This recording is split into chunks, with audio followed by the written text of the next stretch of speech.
अस्सलाम वालेकुम वरहमतुल्लाहि वबरकातुहू। क्या हाल चाल है जी? ठीक ठाक हैं सब लोग? कैसी तबीयतें हैं और कैसे मिजाज हैं?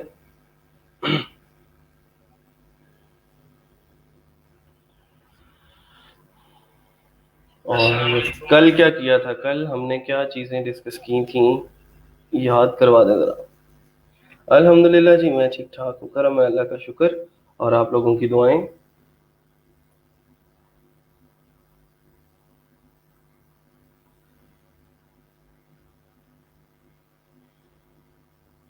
कल क्या पढ़ा था?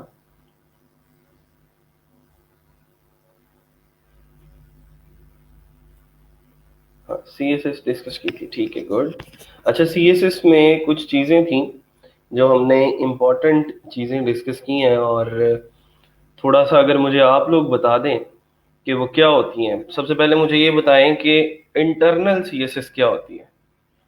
What is internal CSS?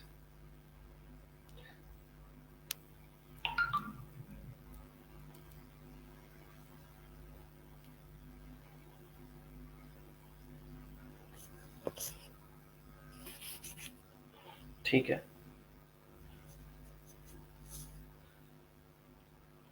अल्हम्दुलिल्लाह जी, मैं भी ठीक ठाक हूँ, करम है अल्लाह का। इंटरनल सीएसएस के बारे में पहले बात करते हैं, फिर उसके बाद हम आज की कुछ प्रॉपर्टीज़ हैं जो जिनका मेथड हम कल सीख चुके हैं कि वो प्रॉपर्टी लगती कैसे है। पहले हम किसी एलिमेंट को टारगेट करते हैं, एचटीएमएल के एलिमेंट को टारगेट करते हैं आईडी के जरिए। क्लास आज इंशाल्लाह पढ़ेंगे हम। और उस एलिमेंट को टारगेट करके हम प्रॉपर्टी का नाम लिखते हैं, और देन कॉलन के बाद हम प्रॉपर्टी की वैल्यू लिखते हैं।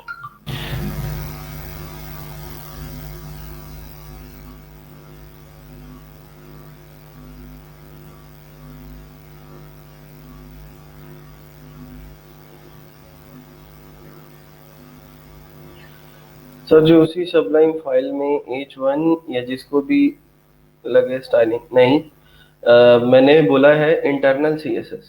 मैंने इनलाइन सीएसएस नहीं बोला जो आप H1 की बात कर रहे हो। किसी टैग के अंदर जाके आप लगाते हो तो फिर उसको हम इनलाइन सीएसएस बोलते हैं। That is not called internal CSS.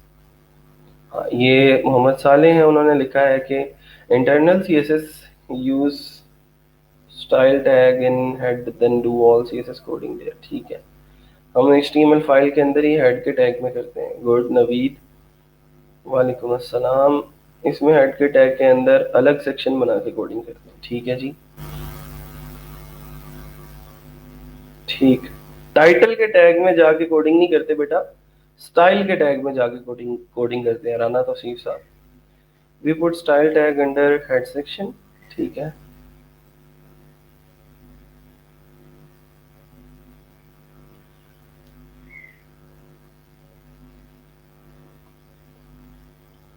ठीक है।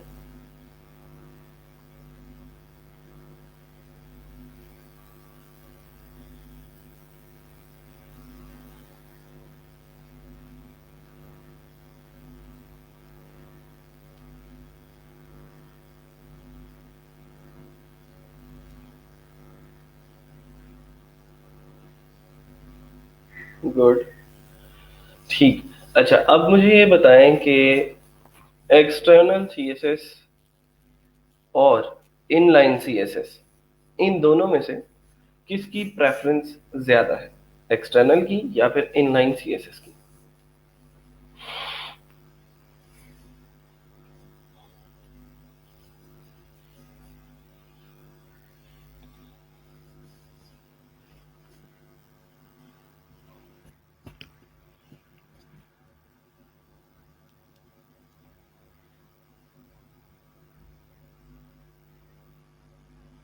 हाँ जी, डिव आज पढ़ेंगे इंशाल्लाह।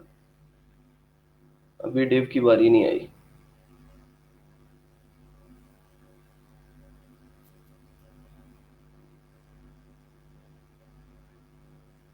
इंजीनियर अली गौहर साहब, कल आई एम सॉरी, मुझे एक मीटिंग अटेंड करना थी क्लास के फौरन बाद।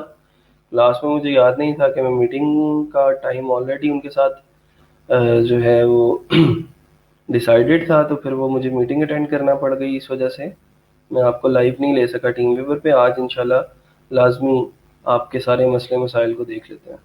क्लास के बाद। ठीक है। ये जो एक्सटर्नल वाले हैं, ये एक्सटर्नल वाले लोग जो कह रहे हैं जी एक्सटर्नल की ज़्यादा होती है प्रेफरेंस, तो बेटा कल हमने डिटेल के अंदर पढ़ा था, एक प्रॉपर्टी को हमने तीनों तरीकों से लगा के देखा। इनलाइन में भी सेम प्रॉपर्टी लगाई, कलर की, कलर ब्लैक कर दिया, इंटरनल में रेड कर दिया, एक्सटर्नल में ब्लू कर दिया, तो उसका कलर जो है वो एट द एंड ब्लैक हुआ। क्यों? क्योंकि वो इनलाइन में लिखा गया था। तो सबसे ज़्यादा प्रेफरेंस है इनलाइन की, और उससे कम प्रेफरेंस है एक्सटर्नल की, इंटरनल की, और सबसे कम प्रेफरेंस है एक्सटर्नल की। लेकिन इस प्रेफरेंस को हम चेंज भी कर सकते हैं। एक ऑपरेटर यूज होता है जिसको हम नॉट इम्पॉर्टेंट या फिर आप एक्सक्लेमेशन का साइन जो यूज करते हैं, आज इंशाल्लाह उसको भी करते हैं। तो उसके जरिए हम प्रेफरेंस को चेंज कर सकते हैं। हम अपनी मर्जी से जो प्रॉपर्टी चाहें उसको हम ज्यादा प्रेफरेंस दे सकते हैं।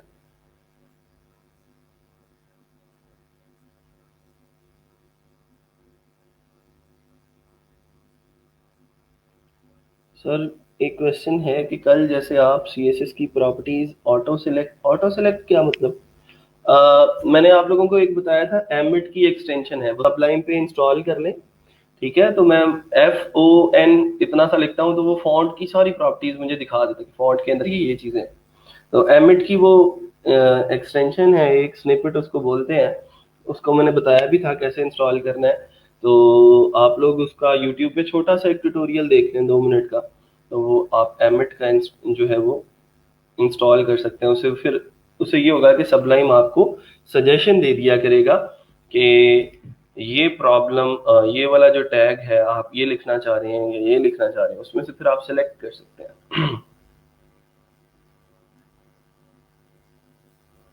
अच्छा जी।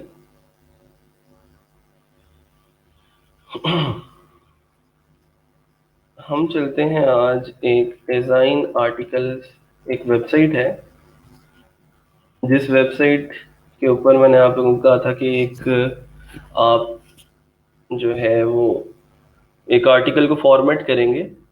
ठीक है, फॉन्ट फैमिली वर्डाना की आउटपुट शो नहीं हो रही। आपके वर्डाना की स्पेलिंग गलत है इसलिए शो नहीं हो रही, VER होता है, ठीक है, VAR नहीं होता। एक्सटर्नल के लिए आपने कहा था कि उसका फायदा ये है कि हम अगेन एंड अगेन यूज कर सकते हैं। हाँ जी बिल्कुल कर सकते हैं। सर अगर लाइन के एंड किसी वर्ड को लिंक लगाना हो तो वो लिंक लगाना, यार एंकर टैग मैंने आप लोगों को बताया कि एंकर टैग कैसे लगाते हैं, और ए वाला जो टैग है उसके जरिए आप लोग टैग लगा सकते हैं और लिंक लगा सकते हैं, और उसके ऊपर क्लिक करके लोग नेक्स्ट टैब के ऊपर किसी वेब पेज के ऊपर जिस पे आप चाहते हैं वो नेविगेट कर जाते हैं।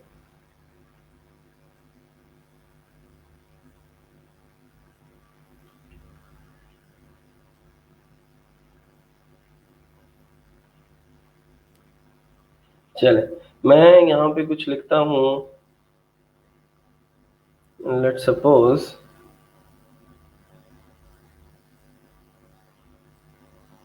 कोई भी कीवर्ड डाल दिया मैंने, उसके रिलेटेड कुछ आर्टिकल्स जो हैं वो निकल आए, और मैंने उसको आर्टिकल को ओपन किया, देखते हैं कैसा आर्टिकल है। ठीक है, नहीं जी, इस आर्टिकल को हमने आज HTML के अंदर फॉर्मेट करना है। सर पैराग्राफ के अंदर सिर्फ एक वर्ड को जिससे पैराग्राफ डिस्टर्ब ना हो, हाँ जी सेम कर सकते हैं, कोई मसला नहीं है। मैं आज ही लगा के दिखा देता हूँ आपको। पैराग्राफ क्यों डिस्टर्ब होगा भाई? लिंक लगाने से पैराग्राफ को कोई मसला नहीं होगा। हाँ जी, CSS इंटरनल एक्सटर्नल बनाना ज्यादा बेटर है। मैं एक नई फाइल क्रिएट कर रहा हूँ।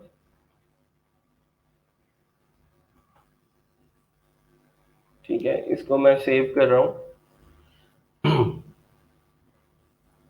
यहाँ पे एक नया फोल्डर क्रिएट कर लें, या फिर आप htdocs में एक नया फोल्डर क्रिएट कर लें।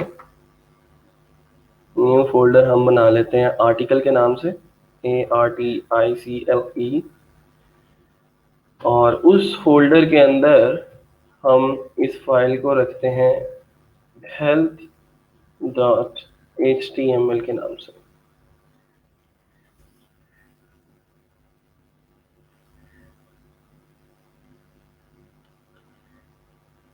इसको ऑफ करता हूँ मैं, और यहाँ पे जो है वो कुछ चीज़ें मैं लिख लेता हूँ।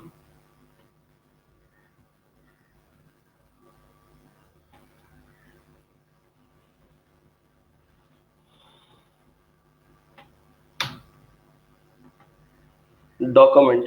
सबसे पहले तो आप लोगों को पता है कि ये जो इसका टाइटल है, इसको मैंने कॉपी किया और ये टाइटल वाले टैग के अंदर इसको लिख दिया। अच्छा जी, ठीक है। फिर उसके बाद बॉडी में आया, एक टैग लिखा मैंने H1 का, और उसके अंदर ये यही टाइटल सेम जो है वो डाल दिया। इसको चेक कर लेते हैं पहले लोकल होस्ट पे कि कैसा जो है वो आउटपुट हमारी आ रही है, ये नहीं।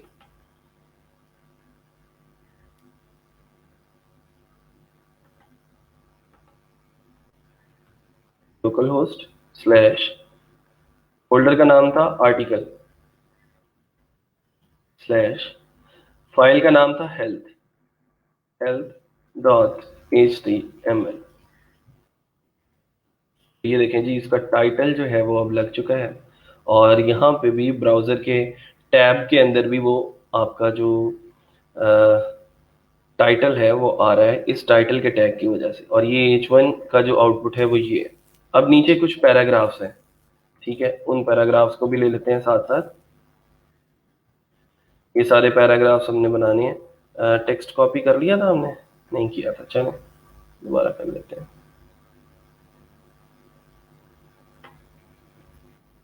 मैं इसको बॉडी के टैग के अंदर ही एक पी के टैग के अंदर इनक्लोज कर रहा हूँ। अच्छा, अब ये सारे का सारा काम तो हो गया, लेकिन अभी क्योंकि मैंने इसके अंदर पी के टैग्स नहीं लगाए, तो ये क्या होगा कि एज अ प्लेन टेक्स्ट नजर आएगा और कोई पैराग्राफ बना हुआ नजर नहीं आएगा। इसकी आउटपुट में अगर आप लोगों को दिखाऊं तो वो कुछ ऐसी लगेगी, जो ना तो पढ़ने को दिल कर रहा है कि यार ये इतना सारा कंटेंट हम कैसे पढ़ेंगे। ठीक है, तो उसके लिए पैराग्राफ्स दरमियान में बनाना जरूरी है। वैसे तो ये मतलब लाइन एंड करके आगे चला गया है, लेकिन HTML इसको ऐसे ही रीड करेगा कि ये पॉपुलेशन के बिल्कुल आगे ये मैनी ऑफ द रीडर्स लिखा हुआ है। तो यहाँ पे हमने क्या करना है, पैराग्राफ को खत्म करना है। मैं पी का टैग जो है वो यहाँ पे दोबारा से पी का टैग जो है वो शुरू करते हैं और एंड करते हैं। किधर गया ये, इसको जरा इधर कर दें, ठीक है।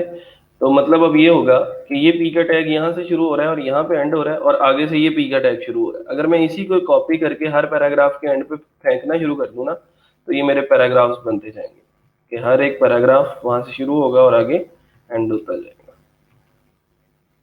ये इनको हम वैसे बुलेट पॉइंट्स में भी लिख सकते हैं, वो भी अच्छी बात है, उसको कर लें। कि हमने देखा था कि बुलेट पॉइंट्स कैसे बनते हैं, यूएल का ओएल का टैग लगा के देखा था, तो आप लोग उसको वैसे भी मैनेज कर सकते हैं।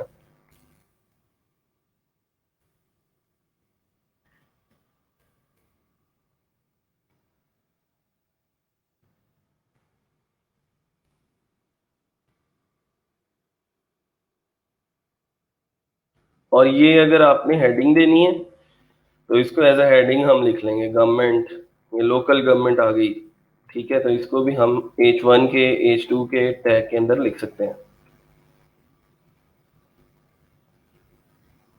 नहीं जी, ये पैराग्राफ्स तकरीबन हमारे तैयार हैं, और ये पैराग्राफ यहाँ से शुरू हुआ और यहाँ पे एंड हो गया। अच्छा जी,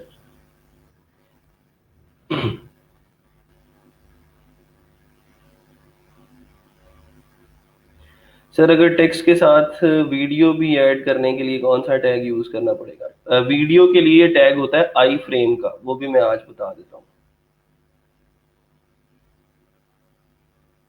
हाँ जी, हाँ जी, कौन सी अप्रोच?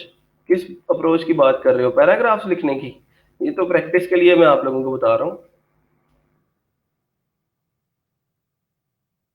अच्छा जी, ये देखें जी, कुछ पैराग्राफ्स बन गए हैं, और अब कुछ रीडेबल फॉर्म के अंदर ये डेटा आ गया, लेकिन अभी हमने इसको स्टाइलिंग करनी है और ज़्यादा, और इसकी जो है इसके अंदर इमेजेस वगैरह लगा के इसको हम और ज़्यादा जो है वो अ, खूबसूरत बना सकते हैं। जैसे मैं अगर बॉडी के टैग के अंदर जाता हूँ, बॉडी के अंदर मैं स्टाइल का टैग लिखता हूँ, इनलाइन CSS लगाने लगे, ठीक है। मैं करता हूँ जी, पहले मार्जिन लगाता हूँ इसको, मार्जिन माइनस राइट की प्रॉपर्टी लगाई, 250 पिक्सल्स का मार्जिन लगा दिया इधर से, अपनी जो है राइट से, तो इधर से लगेगा ये वाला मार्जिन।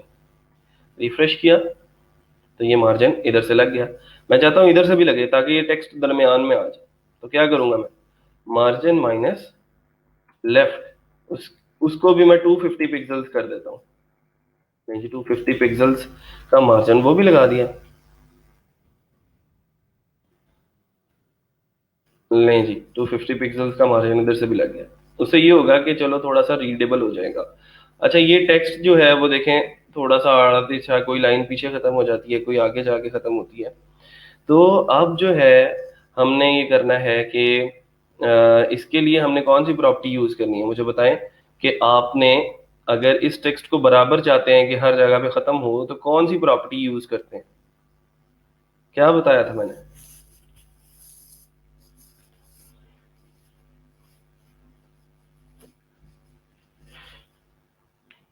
जल्दी जल्दी जल्दी जल्दी।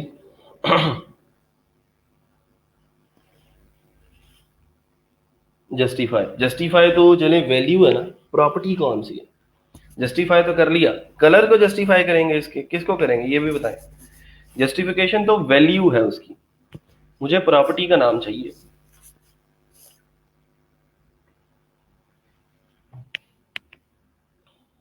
हाँ, टेक्स्ट अलाइन। ठीक है, टेक्स्ट अलाइन उसकी प्रॉपर्टी है। और टेक्स्ट अलाइन अकरम ने कहा है कि सेंटर करेंगे, ठीक है।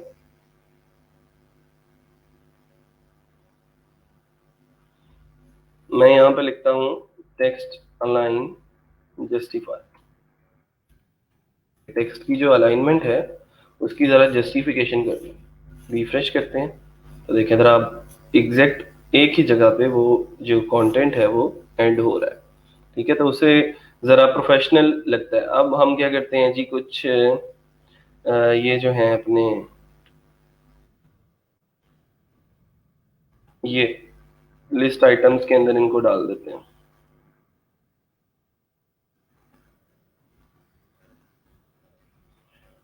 अगर मैं इसके लिए कंट्रोल एक्स करता हूँ, लिस्ट आइटम का टैग लगाया और इसके अंदर ओबेसिटी लिख दिया, तो देखते हैं क्या होता है। ठीक है जी, वो लिस्ट आइटम बन गई उसकी। इसी तरह ये, इसको मैंने कंट्रोल एक्स किया और इसको भी लिस्ट आइटम के टैग के अंदर इनक्लोज कर दिया ताकि ये इसकी एल आई बन जाए।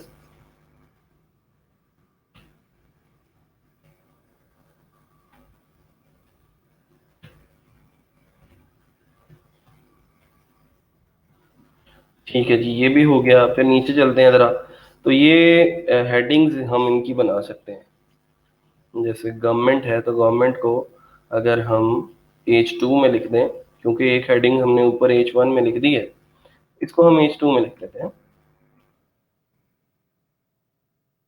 इसी तरह लोकल गवर्नमेंट है, इसको भी H2 में लिखा। कोई भी आर्टिकल उठा लें, मैंने सिर्फ टेक्स्ट कॉपी किया है, आप इंटरनेट से कोई भी कॉपी कर लें, मैं सिर्फ आप लोगों को टैग्स बता रहा हूँ। आर्टिकल तो कोई भी चलेगा ना, ठीक है, इसकी टेंशन लेने की जरूरत नहीं है। अच्छा जी, इसको रिफ्रेश किया तो देखें जरा, ये government, local government, local communities, इनकी हेडिंग्स जो हैं वो हमारे पास रेडी हैं। अच्छा, अब मैं ये चाहता हूँ कि इसके रिलेटेड कोई इमेजेस भी मेरे इस आर्टिकल के अंदर लग जाए। ठीक है, health issues of indigenous Australians a modern day, मैं यहाँ पे लिखता हूँ मेंटल हेल्थ। ठीक है, मेंटल हेल्थ के रिलेटेड मैं कोई इमेजेस जो हैं वो उठा लेता हूँ गूगल से, कोई भी, और उसको जो है वो मैं अपने आर्टिकल के अंदर एम्बेड कर लेता हूँ। जैसे ये वाला कोई इमेज है, इसको पहले मैं डाउनलोड करता हूँ अपने कंप्यूटर के अंदर,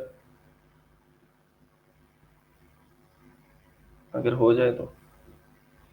हाँ, हो गया।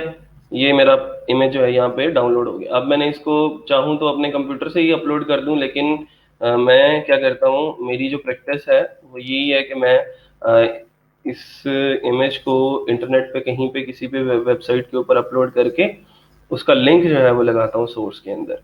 ठीक है, तो मैं ये पिक्चर उठाई और imager.com, जिसके बारे में हम पहले भी बात कर चुके हैं, वहां पे मैंने इसको ड्रॉप कर दिया। जैसे ही ड्रॉप करेंगे तो वो इमेज इस वेबसाइट के ऊपर अपलोड होगी और इसका एक लिंक हमें मिल जाएगा।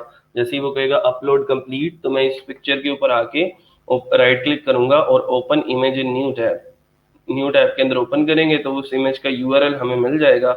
हम उसको कॉपी करेंगे और अपने डॉक्यूमेंट के अंदर एम्बेड कर देंगे। जैसे ये H1 है, तो H1 के फौरन बाद में चाहता हूँ कि इमेज आ जाए, तो इमेज का टैग लगाया, उसके सोर्स के अंदर वो वाला इमेजर का जो लिंक था वो मैंने दे दिया, सेव किया इसको, वापस आए, अपना डॉक्यूमेंट चेक किया कि वो लग चुका है या नहीं, तो देखें जरा, थोड़ा सा बेहंगम सा लग रहा है। बेहंगम सा इसलिए लग रहा है क्योंकि ये यहाँ से आगे चला गया। इसके लिए मैं क्या कर सकता हूँ, इसके लिए हम जो है विथ लगा सकते हैं इसकी, इसकी जो विथ है वो 100% करनी है। अच्छा, विथ 100% लगा के चेक किया, तो अब देखें जरा, अब वो जितनी बॉडी की विथ थी उसने उसी विथ को, 100% विथ को ही घेरा है, उससे बाहर जो है वो नहीं गया। यहाँ तक बात कंप्लीट है। किसी को कोई मसला, किसी को कोई कंफ्यूजन है तो आप लोग बता सकते हैं। सेम ऐसे ही हम आगे चलेंगे, कोई और इमेजेस अगर हम नजर आती, क्योंकि इमेजेस बड़ा रोल प्ले करती हैं हमारे जो हैं डॉक्यूमेंट की चीज़ों को देखने में, और डॉक्यूमेंट की जो लुक है, लुक एंड फील है, उसको देखने में। अच्छा जी, हम यहाँ पे लिखते हैं जी मेंटल हेल्थ। अगेन कोई और इमेज उठा लेते हैं।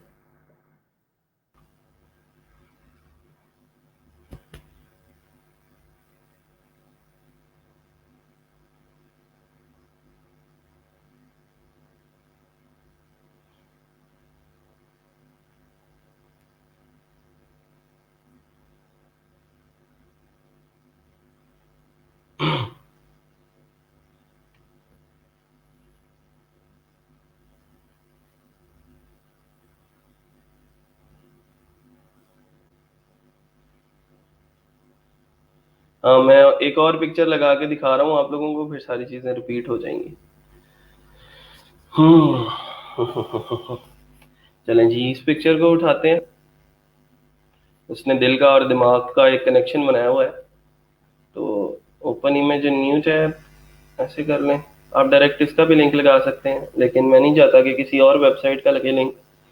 इसको मैं सेव करता हूँ अपने कंप्यूटर के अंदर, और इसको भी हम अगेन वैसे ही इमेजर के ऊपर अपलोड करते हैं।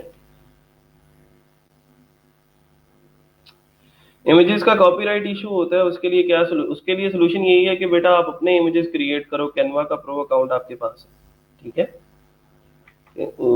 इस तरह का कोई मौका ही ना आने दो कि आप जो है वो, कोई आपके कंटेंट के ऊपर एतराज करे, चाहे वो गिग लगाने की बात हो, चाहे वो गूगल के ऊपर इमेजेस को यूज करने की बात हो। आप हमेशा अपना कंटेंट यूज करें और क्रिएटिव कंटेंट जो है वो क्रिएट करें।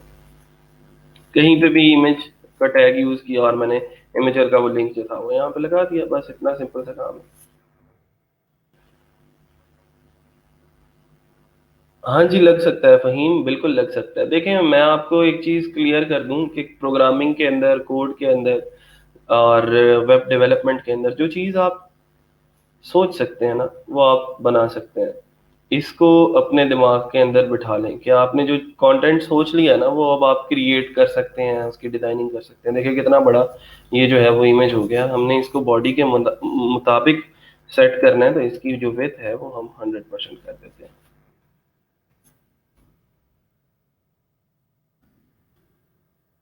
ठीक है, ये ठीक है जी।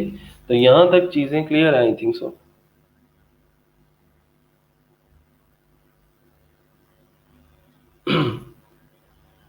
अच्छा, ये दो इमेजेस लग गए, फिर उसके बाद आप अलग अलग हेडिंग का एक एक इमेज लगा सकते हैं कि गवर्नमेंट का इमेज लगा दिया, लोकल लोकल गवर्नमेंट का लगा दिया, लोकल कम्युनिटीज का लगा दिया, जो उसकी हेडिंग्स हैं उसके मुताबिक कोई इमेजेस वगैरह जो है वो यूज कर सकते हैं। अच्छा जी, अब उसके बाद जैसे एक स्टूडेंट थे, वो कह रहे थे कि सर लिंक कैसे लगाना है। तो लिंक के लिए जैसे ही मैं यहाँ पे चाहता हूँ कि ये फैंटास्टिक सक्सेस है, इसके बैकएंड के ऊपर लिंक लगाओ। लोग इस फैंटास्टिक जो सक्सेस के ऊपर क्लिक करें तो वो उनको किसी वेबसाइट के ऊपर नेविगेट करवा दे, ठीक है। तो उसके लिए देख लेते हैं। ये फेसबुक की प्रोफाइल्स निकल आई हैं, इसके अगेंस्ट कोई कीवर्ड तो बनता नहीं है। तो और कोई कीवर्ड देख लेते हैं। I have secured a scholarship for, चलो स्कॉलरशिप के ऊपर लगा देते हैं।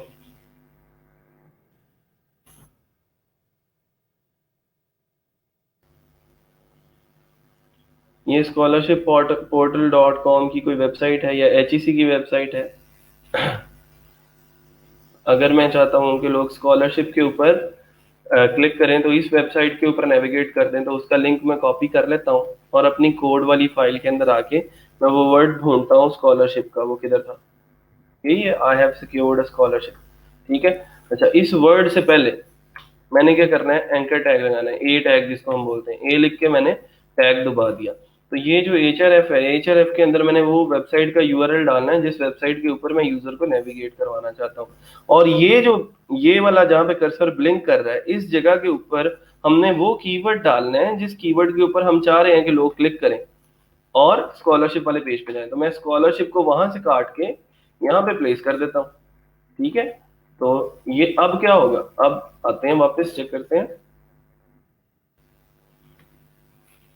तो अब देखें जरा, स्कॉलरशिप एक लिंक बन गया। ठीक है। पैराग्राफ भी डिस्टर्ब नहीं हुआ। स्कॉलरशिप के ऊपर जब लोग क्लिक करेंगे तो वो किस वेबसाइट पे ले जाएगा, स्कॉलरशिप पोर्टल डॉट कॉम के ऊपर। वापस आ जाते हैं जरा।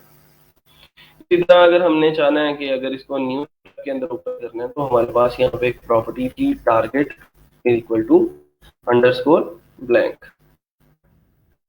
इससे क्या होता है कि ये स्कॉलरशिप के ऊपर अब जब लोग क्लिक करेंगे ना, वो उसको न्यू टैब के अंदर ओपन करेगा। ठीक है, नए टैब के अंदर ओपन किया स्कॉलरशिप पोर्टल को, और हमारा जो डॉक्यूमेंट था वो एज इट इज ऐसा ही लगा रहा। यहाँ तक किसी को कोई मसला, कोई प्रॉब्लम है तो आप लोग पूछें।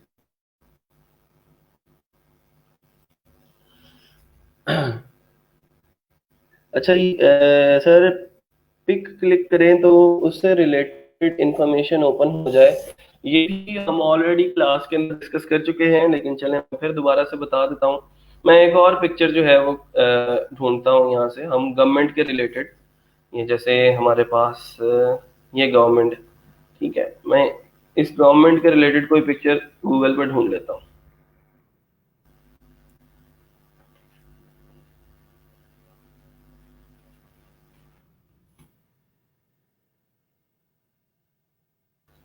जिसको क्लियर नजर नहीं आ रहा बेटा, अपना इंटरनेट कनेक्शन थोड़ा सा अच्छा वाला यूज किया करो।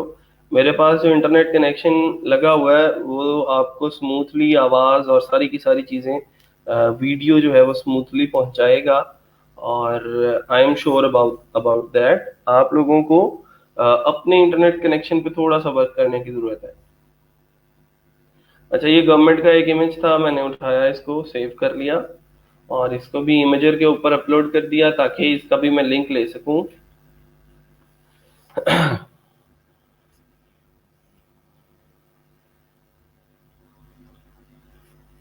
ठीक है जी। इसको राइट क्लिक करते हैं, open image in new tab, तो ये हमें इस पिक्चर का इमेज मिल गया। कॉपी किया, वापस इसके अंदर आए, गवर्नमेंट के बिल्कुल नीचे ये जो H2 यहाँ पे खत्म हो रहा है, इसके नीचे मैं इमेज का टैग लगाता हूँ। और इमेज का टैग लगाने से पहले हम ये चाहते हैं कि इस इमेज के ऊपर जब लोग क्लिक करें ना, तो वो गवर्नमेंट ऑफ अमेरिका या गवर्नमेंट ऑफ पाकिस्तान की वेबसाइट पे चले जाए। तो मैं एक एंकर टैग लगाता हूँ। यहाँ पे हमने लिखना होता था वो कीवर्ड जिसके ऊपर लोग क्लिक करते थे तो फला जगह पे चले जाते थे। तो मैं अब उस कीवर्ड की बजाय मैं चाहता हूँ एक इमेज हो, और इमेज के ऊपर क्लिक करके लोग पाकिस्तान.com पे जाएं। ठीक है। तो पाकिस्तान.com तो हमने यहाँ पे लिखना है क्योंकि उस वेबसाइट पे हम लोगों को लेके जाना चाहते हैं। लेकिन यहाँ पे हम वो चीज लिखा करते थे जिसके ऊपर क्लिक करवाना होता था। तो अब वो कोई टेक्स्ट तो है नहीं, अब वो है एक इमेज। तो इमेज लगाने के लिए हम क्या करते हैं, इमेज का टैग यूज करते हैं।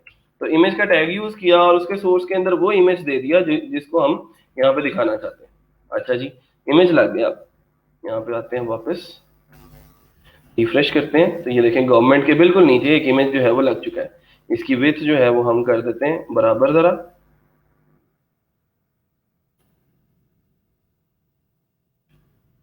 नहीं जी, ये इमेज लग गया। अब मैं चाहता हूँ इस इमेज के ऊपर लोग क्लिक करें तो पाकिस्तान.com पे चले जाएं। तो मैं पाकिस्तान.com का लिंक कॉपी कर लेता हूँ जरा।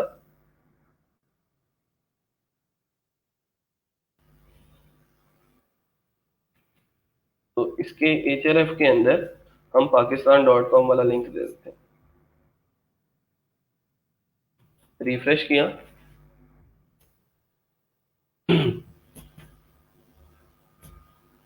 तो अब इसके ऊपर जब क्लिक करेंगे तो ये देखें pakistan.com पे नेविगेट कर जाएगा।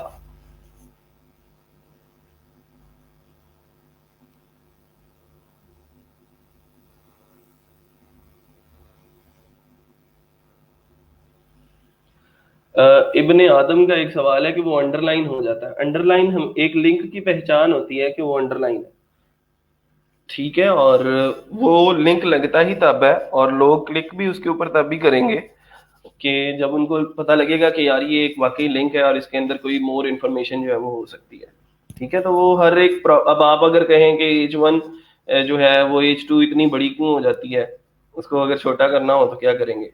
ठीक है, तो आप उस प्रॉपर्टी को चेंज नहीं कर सकते। हर एक प्रॉपर्टी की एक जो है वो अ, अलग इफेक्ट है हर एक प्रॉपर्टी का, और हर एक प्रॉपर्टी का अपना अपना जो है वो आउटपुट है।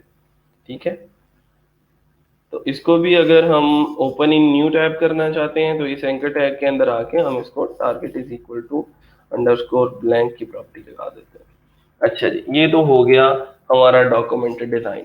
ठीक है, इसके अंदर हमने लिंक्स भी लगा दिए, कीवर्ड के ऊपर भी लिंक लगाना सीख लिया और इमेज के ऊपर भी लिंक लगाना सीख लिया। यहाँ तक बातें हो गई क्लियर। अब कुछ CSS की प्रॉपर्टीज हैं जो हमने कल जब हमने देखा था कि हम इनको कैसे लेके चल सकते हैं, तो वो उनको आज जरा और डिटेल के अंदर डिस्कस कर लेंगे।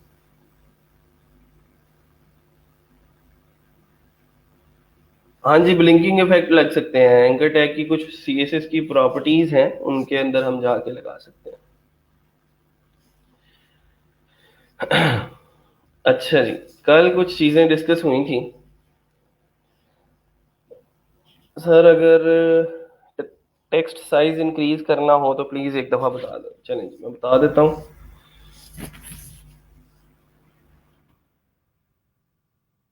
हम यहाँ पे स्टाइल में आते हैं और किसी पैराग्राफ के को टारगेट करते हैं कि जी ये पैराग्राफ है अगर, लेट सपोज, तो इस पैराग्राफ के स्टाइल में गए और एक हमने जो है वो फॉन्ट साइज की प्रॉपर्टी लिखी।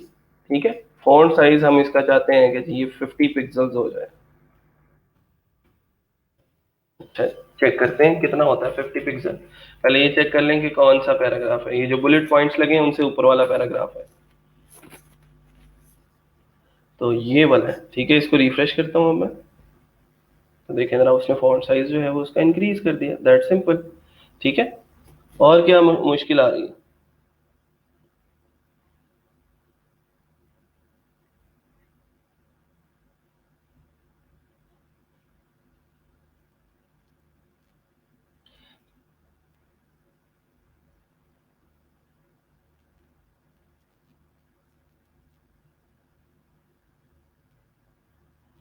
सर इमेज पर लोगो किस तरह लगा सकते हैं, सच एज फेसबुक और ट्विटर? canva.com आपके पास है, इमेज वहां पे अपलोड करें और उसके ऊपर अपना लोगो लगा लें बस। करके दिखाऊं आपको?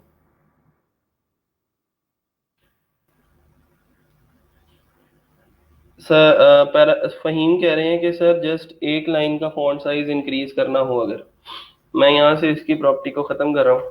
ठीक है, एक टैग है हमारे पास स्पैन का।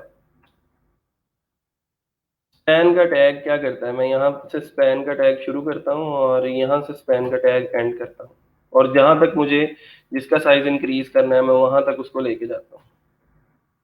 नहीं जी। अच्छा, अब आप पूछेंगे कि सर इसने तो कुछ नहीं किया। मैं रिफ्रेश करता हूँ तो वो क्या करेगा, वो उसको दोबारा से अपनी असली हालत में ले जाएगा, हालांकि हमने स्पैन का टैग लगाया भी है।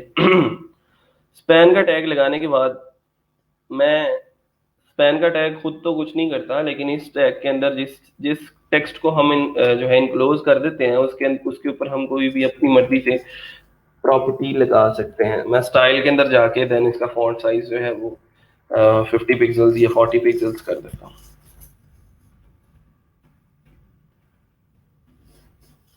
सिर्फ उस लाइन का जो टेक्स्ट है, पॉपुलेशंस तक किया था ना सिलेक्ट हमने, तो ये पॉपुलेशंस तक जितना सिलेक्ट किया, अगर आप चाहते हैं पॉपुलेशंस को इसके अंदर इंक्लूड नहीं करना तो इस पॉपुलेशन को कट करें यहाँ से और यहाँ तक इश्यूज तक ले आए, तो सिर्फ इश्यूज तक का जो साइज है वो इंक्रीज होगा। ठीक है, बाकी चीजें बंद रह जाएंगी। अच्छा जी, कैनवा के ऊपर काम कैसे करना है ये मैं बता चुका हूँ ऑलरेडी। ये मैंने गवर्नमेंट का जो लोगो था, गवर्नमेंट की जो थी ये पिक्चर, वो कैनवा के ऊपर अपलोड की। उसको मैंने यूज इन अ डिजाइन कर दिया। मोहम्मद हमदान साजिद कह रहे हैं कि फिर स्पैन का क्या फायदा। स्पैन का फायदा बता दिया कि उसके अंदर हम किसी भी चीज को रैप अप करके उसको स्टाइल की कोई प्रॉपर्टी लगा सकते हैं।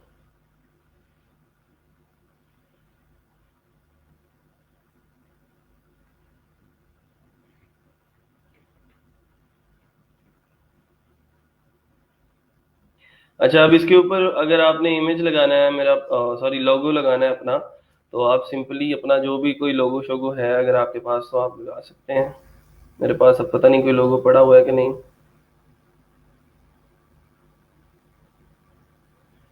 यार ये सजावट वाली टीम जो है वो यूज करती रहती है इसको। हाँ, ये पिक्चर पड़ी है, इसको अगर मैं इसके ऊपर क्लिक करता हूँ तो ये देखें ज़रा लोगो लग गया। इसको, इसका साइज छोटा करो और जिस जगह पे इसको प्लेस करना है वहाँ पे प्लेस कर दो। हेलो, अपना लोगो लग गया। ठीक है जी, तो ये पिक्चर डिज़ाइन हो गई, इसको यहाँ से डाउनलोड कर लो। बस इतना सा काम है।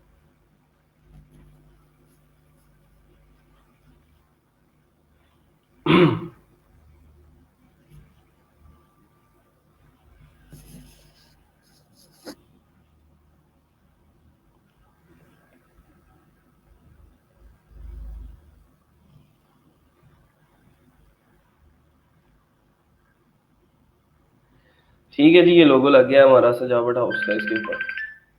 यार ये कौन लोग हैं इस टाइम, क्यों फ़ोन कर रहे हैं?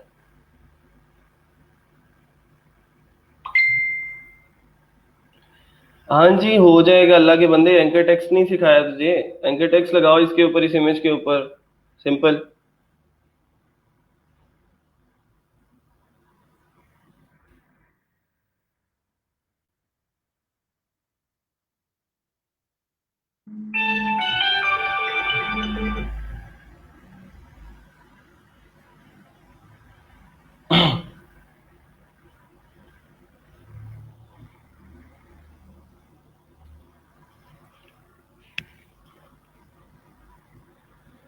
अच्छा जी, इसको करते हैं हम क्लोज। सीएसएस की तरफ वापस आ जाए जरा।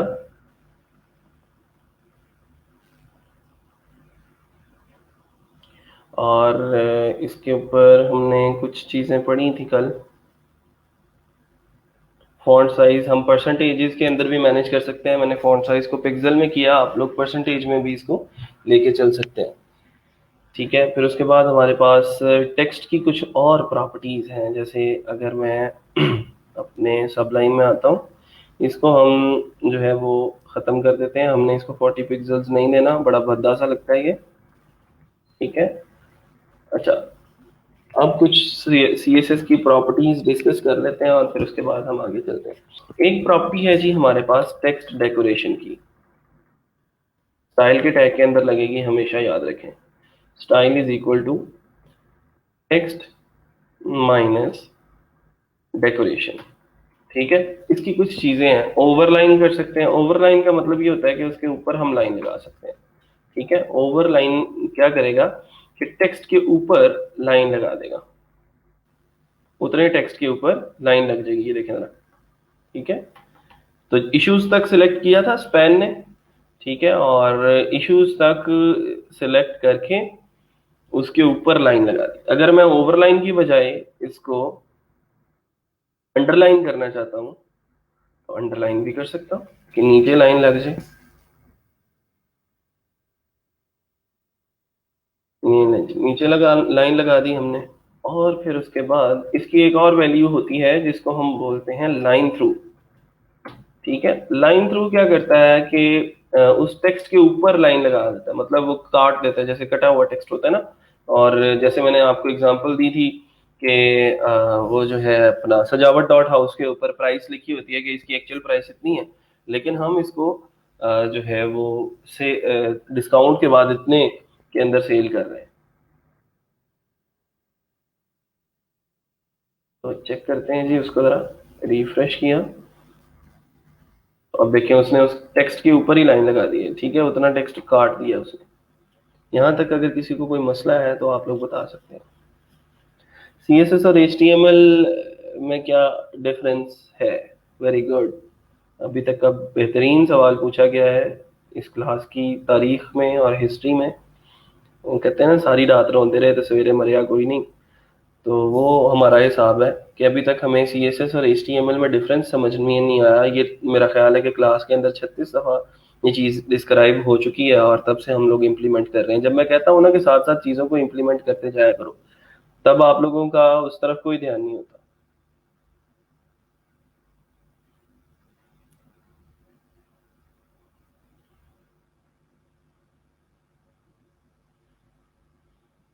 सर जब कुछ एंकर टेक्स्ट लिखता हूँ तो वो लोकल होस्ट में नॉट फाउंड पर चला जाता। आप लिंक ठीक से नहीं दे रहे होगे। लिंक जो है वो HTTPS के साथ लिंक दो तो ज़्यादा बेटर है, ठीक है।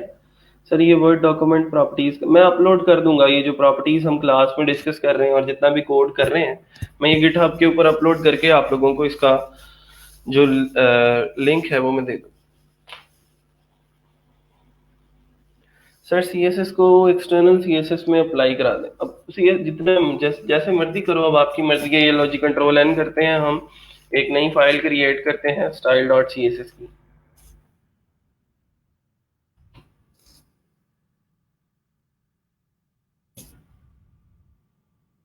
और यहाँ पे हम हेड वाले सेक्शन के अंदर लिंक का टैग लगाते हैं और इसके अंदर लिख देते हैं style.css। ठीक है, अब हम जब कोड करेंगे ना इस फाइल के अंदर, इसको जरा मैं क्लोज कर दूं। ये जो हमारी style.css है, इसके अंदर जब हम कोड करेंगे तो ये सारी की सारी चीज़ें, अब मैं जितने भी पैराग्राफ्स हैं उनको सारों को कॉल करता हूँ और उनकी जो फॉन्ट फैमिली है, फॉन्ट माइनस फैमिली, वो हम कर देते हैं। कौन कौन सी फॉन्ट फैमिली थी? एरियल है, पता नहीं इसमें एरियल चलती है कि नहीं, चलो चेक करते हैं।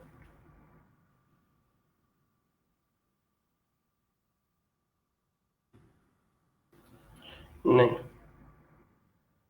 स्पेलिंग का कोई मसला है या जो भी है, वर्डाना किया तो यार तो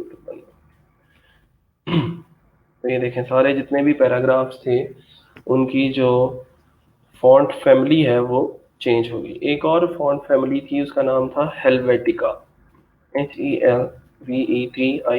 बहुत सारी फॉन्ट फैमिलीज हैं। अब ये सारी की सारी मैं यहाँ पे लगा के आप लोगों को नहीं दिखा सकता, ठीक है। तो उसके लिए यही है कि आपको खुद से प्रैक्टिस करना पड़ेगी, खुद से देखना पड़ेगा कि फॉन्ट फैमिली कौन कौन सी हैं और उनको कैसे कैसे इम्प्लीमेंट कर सकते हैं, ठीक है। गुड। अच्छा जी, फॉन्ट फैमिली हो गई, फिर ये सारे का सारा काम सब पैराग्राफ्स को लगेगा, ठीक है। फिर मैं अगर इनका फॉन्ट साइज जो है, फॉन्ट माइनस साइज अगर थोड़ा सा इंक्रीज कर दें, लेट सपोज हम कोई 10 पिक्सल्स तक लेके जाके देखते हैं चेक करने के लिए कि ज्यादा तो नहीं बड़ा हो जाता, वो ज्यादा छोटा हो गया, ठीक है। इसको फिर हम लेके चलते हैं, अगर 20 पिक्सल्स करते हैं चेक करने के लिए, रिफ्रेश किया तो देखें जरा, ये साइज जो है वो हमारा अभी फिलहाल हमें टेक्स्ट का मिल रहा है। तो जहां पे आपको अच्छा लगे उस टेक्स्ट का साइज, उसको आप वहां तक लेके जा सकते हैं। फिर उसके बाद और प्रॉपर्टीज आपने जो भी लगानी है पैराग्राफ के ऊपर, आपने पैराग्राफ्स को अंडरलाइन करना है, ये जो भी करना है, हाँ जी गूगल फॉन्ट्स से मिल जाएंगे। और इसके बाद हमने जो है वो कोई बॉडी के ऊपर टैग लगाना है, जितने भी इमेजेस हैं उनको कॉल करना है, जितने भी एंकर टैग्स हैं उनको कॉल करना है। तो उसके लिए हम मुख्तलिफ किस्म के जो सिनेरियोज हैं उनको लेके चल सकते हैं। अच्छा जी, अब हम ज़रा चलते हैं इससे आगे। मैं आप लोगों को एक चीज़ बताई थी, वो थी कि हम कैसे एक ही प्रॉपर्टी को कॉल करके उसकी प्रेफरेंस अपनी मर्जी से चेंज कर सकते हैं। मैं इस पहले पैराग्राफ को जो है वो एक आईडी असाइन कर रहा हूँ, उसका नाम मैं रख रहा हूँ ID इक्वल टू P1, ठीक है। और इसको मैंने P1 की आईडी दे दी और इसको मैं हेड के सेक्शन के अंदर लेके जाता हूँ। हेड के सेक्शन के अंदर मैं स्टाइल का टैग स्टार्ट कर रहा हूँ और एंड कर रहा हूँ। उसके अंदर मैं #P1 को कॉल कर रहा हूँ, #P1, ठीक है। उसके अंदर मैं जो कलर है इसका वो कर रहा हूँ भाई साहब ग्रीन, तो अभी चेक करते हैं। देखिए मेरा पहला पैराग्राफ जो है वो ग्रीन हो चुका है। अच्छा ठीक है, style dot C S S में आए, मैंने यहाँ पे अलग से हैश P1 को कॉल कर दिया और इसको जो है यहाँ पे इसका जो कलर है वो मैंने कर दिया रेड। तो मुझे ये बताएं कि क्या ये रेड हो जाएगा या नहीं।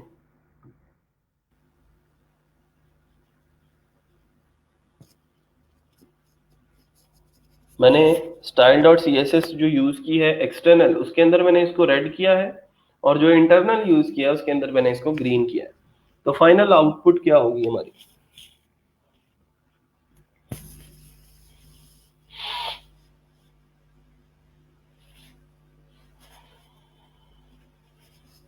आज वीडियो जो है वो काफी डिले के साथ चल रही है लेकिन चलें देखते हैं। ठीक है, तो मतलब ये है कि इंटरनल वाला मामला जो है वो आउटपुट में आएगा और एक्सटर्नली जो हम उसको रेड करने की कोशिश कर रहे हैं वो नहीं आएगा। मोहम्मद उमैर साहब कह रहे हैं कि ग्रीन आएगा। Very good. चलें जी चेक करते हैं, रिफ्रेश किया तो देखें अभी भी वो ग्रीन ही है। अच्छा, अब मैंने क्या किया कि उस पैराग्राफ के टैग के अंदर आया, यहाँ पे स्टाइल का टैग शुरू किया और यहाँ पे इसका जो कलर था वो मैंने कर दिया ब्लू। अब वो बताएं जरा, अब क्या होगा इम्प्लीमेंट, कौन सा कलर इम्प्लीमेंट होगा, ब्लू होगा, ग्रीन होगा या फिर रेड होगा। अब फाइनल आउटपुट क्या आएगी।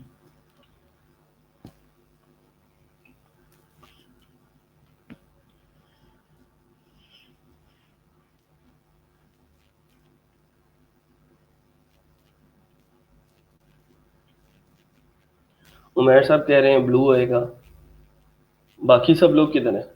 ठीक है जी, ब्लू।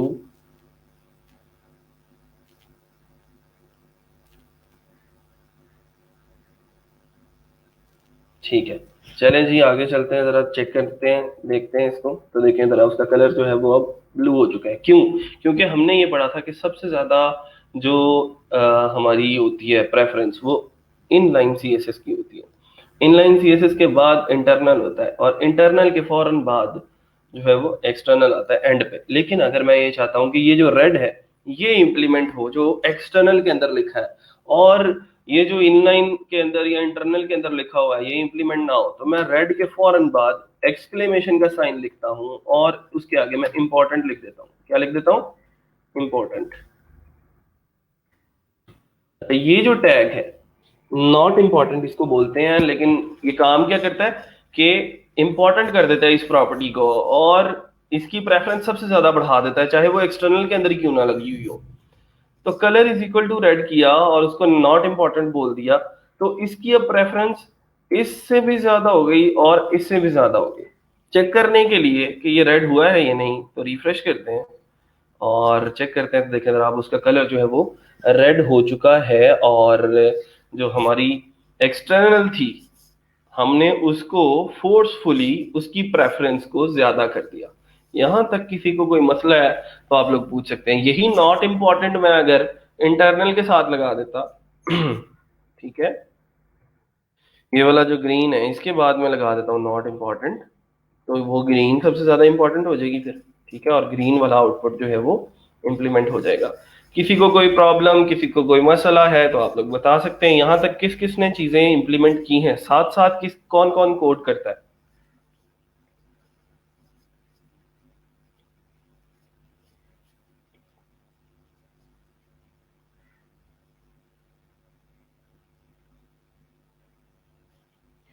सर मतलब ये भी पाकिस्तानी कौम की तरह है, उल्टा काम ही करना जब जो भी हो। नहीं ऐसा नहीं है।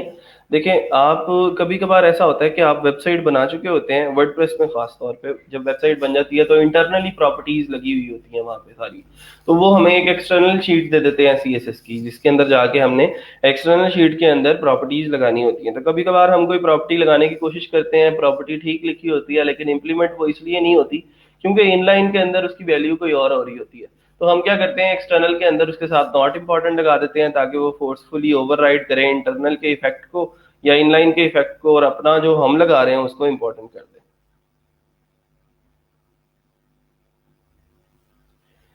सर मैं कुछ लेक्चर नहीं ले सकी थी, अब क्या मैं वो रिकॉर्डेड लेक्चर सुन सकती हूँ? असल में मसला ये है कि आपके जो लेक्चर्स हैं वो डिलीट कर दिए जाते हैं, और ये जो लैब मैनेजर्स हैं ये टाइम टू टाइम जो पुराने रिकॉर्डेड लेक्चर्स हैं वो कुछ देर के लिए अपलोड करते हैं ग्रुप के अंदर। तो आप लोग अगर उनसे रब्ता कर रहे हैं तो ज़्यादा इजी हो जाएगा। आप लोग अपने फलां लेक्चर्स जो हैं वो किस डेट को अपलोड होने हैं वो उनसे पूछ सकते हैं। ठीक है, गुड, वेरी गुड शाहजेब। बाकी सब लोगों ने भी कर लिया है? ठीक है, सब इम्प्लीमेंट कर लिया, वेरी गुड वेरी गुड, बेहतरीन। चलें जी, आगे चलते हैं अब ज़रा। और इससे आगे जो है एक चीज़ जो बहुत इंपॉर्टेंट है वो है आईडीज और क्लासेस, जो कि हम सीएसएस के अंदर यूज़ करेंगे। बात निकली थी टेक्स्ट डेकोरेशन से, ठीक है। टेक्स्ट इंडेंट पढ़ लिया था, अब थोड़ा सा पढ़ना है टेक्स्ट शेडो। ठीक है, टेक्स्ट शेडो की एक प्रॉपर्टी है, वो लगा के देखते हैं ज़रा। हम चलते हैं ज़रा पैराग्राफ इसी के अंदर, एक्सटर्नल के अंदर लगा लेते हैं। चलें, इस P1 को मैंने टारगेट किया और इसको मैंने जो है वो टेक्स्ट माइनस शेडो ये लगाया, एक प्रॉपर्टी लगाई। और उनको उसको जो है मैंने बोला कि 1 pixel down, 1 pixel right and 1 pixel left का शेडो लगाना है तुमने। और उस शेडो का कलर जो होना चाहिए वो होना चाहिए ब्लू, लेट्स सपोज। चेक करके देखते हैं और इसको ज़रा इम्प्लीमेंट करते हैं, हुआ है या नहीं। रिफ्रेश किया तो देखें ज़रा, ब्लू कलर का शेडो उसने गिरा दिया है हमारे टेक्स्ट के ऊपर। ये 1 पिक्सल्स है, 1 पिक्सल बहुत होता है आम टेक्स्ट के लिए। तो अब इसका शेडो वाली प्रॉपर्टी की समझ आ गई?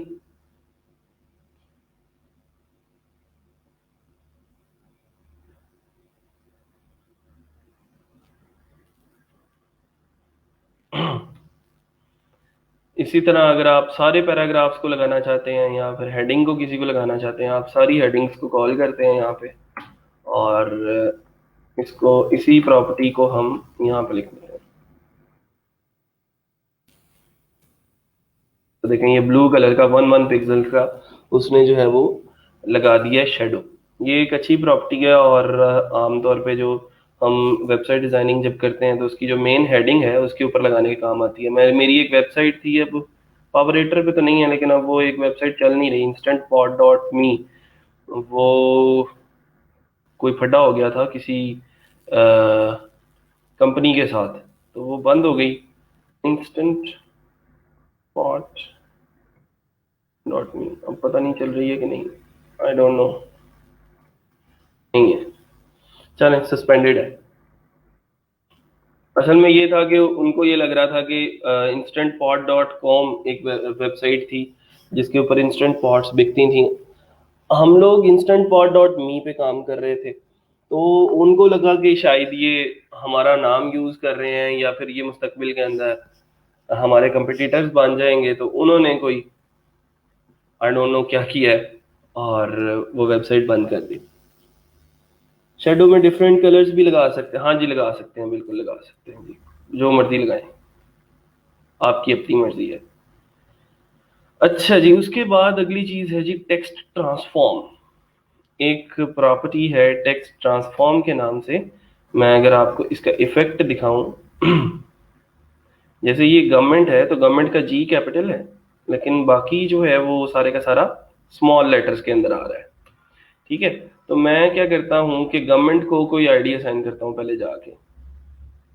ये चलें सारी हेडिंग्स को ही कलेक्टिवली कर लेते हैं।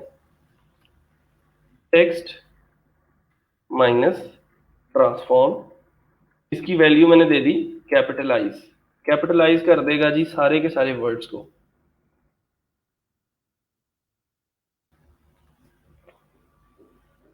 लेकिन ये तो हमने H2 दिया था ना इसको, ठीक है, तो H2 को ये इम्प्लीमेंट होगा। हम यहाँ पे चलते हैं नीचे, H2 को कॉल करते हैं और इसको हम जो है वो ये टेक्स्ट ट्रांसफॉर्म की प्रॉपर्टी लगा देते हैं। पैराग्राफ्स को भी लगा सकते हैं, ठीक है। ये पैराग्राफ्स को जाके मैंने लगा दी है, चलिए इसको नहीं, हम एक ही पैराग्राफ को टारगेट करते हैं। इसके अंदर जाके हमने टेक्स्ट ट्रांसफॉर्म लगा दिया। तो देखें जरा उसने क्या किया, अब हर एक लेटर का हर एक वर्ड का जो पहला लेटर है वो कैपिटल कर दिया, इससे पहले ऐसा नहीं था। कैपिटलाइज की प्रॉपर्टी क्या करती है, मैं कंट्रोल एक्स करके दोबारा से चेक करवा देता हूँ। ये देखिए, एच छोटा है, वांटेड का डब्ल्यू छोटा है, टी का टू छोटा, टू का टी छोटा है, राइट का डब्ल्यू छोटा है। तो कैपिटलाइज क्या करेगा, कैपिटलाइज जो है हर एक वर्ड का जो पहला लेटर है उसको कैपिटल कर देगा। ठीक है। अब देखिए, मैं एक चीज बता सकता हूँ आप लोगों को, ये टेक्स्ट ट्रांसफॉर्म है उसकी कैपिटल। अब आपने क्या करना है, नेक्स्ट हर एक प्रॉपर्टी के साथ आपने जो सलूक करना है, आपने लिखना है गूगल पे, आपने जाना है और लिखना है text transform property C S in C S S. ठीक है। उसके आगे लिखते हैं W3 स्कूल्स। अब उस टेक्स्ट ट्रांसफॉर्म की जितनी आगे वैल्यूज हैं, जैसे कैपिटलाइज है, अपर केस है, लोअर केस है, नन है, तो ये आप लोगों ने अब प्रैक्टिस करनी है। देखें, कैपिटलाइज मैं हर एक प्रॉपर्टी की हर एक वैल्यू को जाके टारगेट कर नहीं सकता क्योंकि टाइम हमारे पास बहुत कम है, हमने और भी चीजें डिस्कस करनी है। ठीक है। अगर मैं इसको लोअर केस कर देता हूँ, लोअर केस करने से क्या होगा, चेक करने, सारे के सारे लोअर केस हो गए। इवन फोर का एफ भी जो है वो लोअर केस में चला गया। लोअर केस के बाद अपर केस कर दें तो सारे के सारे अपर केस में आ जाएंगे। तो अपर केस में सारे के सारे आ जाते हैं, जो इवन ये वाले जो बाद वाले लेटर्स होते हैं उनको भी वो अपर केस में कर देते हैं। कैपिटलाइज क्या करते हैं, हर एक वर्ड के पहले लेटर को कैपिटलाइज करते हैं। तो इसलिए अब आप लोगों को मैं थोड़ा सा ये काम कह रहा हूँ कि जो जो भी प्रॉपर्टी मैं अगर उसकी एक या दो वैल्यूज बताता हूँ, उसकी बाकी वैल्यूज आप लोग यहाँ से देख सकते हैं। CSS की प्रॉपर्टीज आप लोगों को मिल जाएंगी। अब ये देखें, उसने सारी की सारी चीजें इंप्लीमेंट करके दिखाई हैं जो हमने अभी की हैं, कि अपर केस होता है, लोअर केस होता है, कैपिटलाइज होता है। ट्राई इट योरसेल्फ में जाएंगे तो उसकी आउटपुट भी हमें सामने मिल जाएगी और उसकी उसके अंदर लाइव चेंजिंग कर सकते हैं हम। और ये अपर केस लगाया था पहले उसने, ठीक है, और उसने उसको क्या कर दिया, ये सारे का सारा जो टेक्स्ट है वो अपर केस के अंदर है, ये सारे का सारा टेक्स्ट लोअर केस के अंदर है, और ये वाला जो टेक्स्ट है ये कैपिटलाइज्ड है। इस प्रॉपर्टी को स्पैन के अंदर लगा के दिखा दें। ठीक है जी, लगा देते हैं। और टेक्स्ट ट्रांसफॉर्म है, इसको अगर हमने कोई भी टेक्स्ट है, लेट सपोज हमारे पास ये कन्वेंशनल विजडम का ये टेक्स्ट है, मैंने इसको टेक्स्ट किया और स्पैन का टैग शुरू किया, एंड किया, और उसके अंदर मैंने ये टेक्स्ट डाल दिया। ठीक है।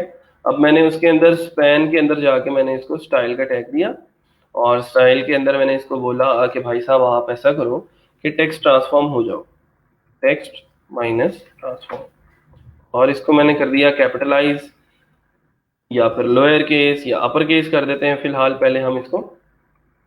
ठीक है, सेमीकोलन लगाया लास्ट पे और रिफ्रेश किया।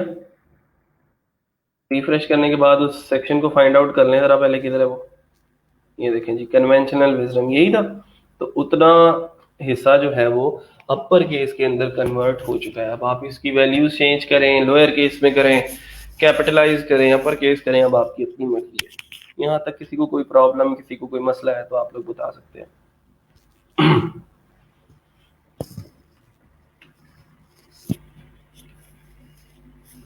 क्लियर यहाँ तक? आगे चलें, आगे चलते हैं जी। इस पैराग्राफ को, ये जो P1 का पैराग्राफ है, मैं एक प्रॉपर्टी लगा रहा हूं, अपनी मर्जी है जी, उसका नाम है वर्ड स्पेसिंग।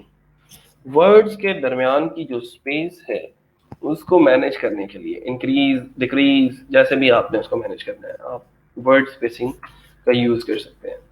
वर्ड स्पेसिंग मैंने दे दी 20 पिक्सल्स, ठीक है, चेक करने के लिए कि ये कितनी होती है। तो सिर्फ उसी पैराग्राफ को, जो पहला पैराग्राफ है P1, ये उसी को इंप्लीमेंट होगी। रिफ्रेश करते हैं तो देखें जरा, वर्ड्स के दरमियान जो स्पेस है वो इंक्रीज होगी, और इंक्रीज करनी है 30 पिक्सल्स कर दें। आपकी अपनी मर्जी है, आपने इसको कैसे लेके चलना है। 30 पिक्सल्स वर्ड्स के दरमियान की ये जो स्पेस है ये इंक्रीज की है, लेकिन जो लेटर्स के दरमियान की, इस वर्ड के अंदर जो लेटर्स हैं एम और ओ के दरमियान की जो स्पेस है वो उतनी है, ओ और डी के दरमियान की जो स्पेस है वो उतनी है। अब उसको अगर टारगेट करना है तो उसके लिए जो हमारे पास प्रॉपर्टी है वो है लेटर स्पेसिंग की। ठीक है, लेटर स्पेसिंग में कर देता हूं 10 पिक्सल्स। तो लें जी, लेटर्स के दरमियान में जो स्पेस है वो भी हमारी इंक्रीज हो चुकी है। एम और ए के दरमियान में स्पेस देख रहे हैं, एन और वाई, इसको अब हमने अपनी मर्जी से डिजाइन करना है, अपनी मर्जी से हमने इसको, इसकी जो स्पेस है उसको मैनेज करना है। यहाँ तक किसी को कोई मसला कोई प्रॉब्लम है तो आप लोग पूछ सकते हैं। क्लियर है जी यहाँ तक?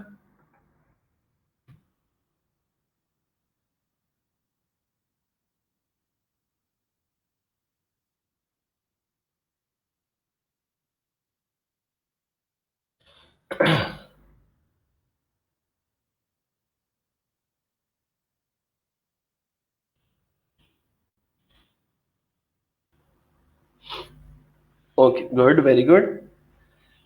अच्छा, अब हम चल रहे हैं जी, एक हमारे पास अगर हमने किसी पैराग्राफ को टारगेट करना हो और सिर्फ उसके जो है वो फर्स्ट लेटर को टारगेट करना हो, तो वो कैसे करेंगे हम? मैं एक पैराग्राफ बना लेता हूँ यहाँ पे। हमारे पास पैराग्राफ्स ऑलरेडी हैं, सिर्फ उनको हमने आईडीज असाइन करना है। तो ये एक पैराग्राफ है जो यहाँ से स्टार्ट हो रहा है, सेकंड पैराग्राफ। ठीक है, मैं इसको जाके एक आईडी असाइन कर देता हूँ।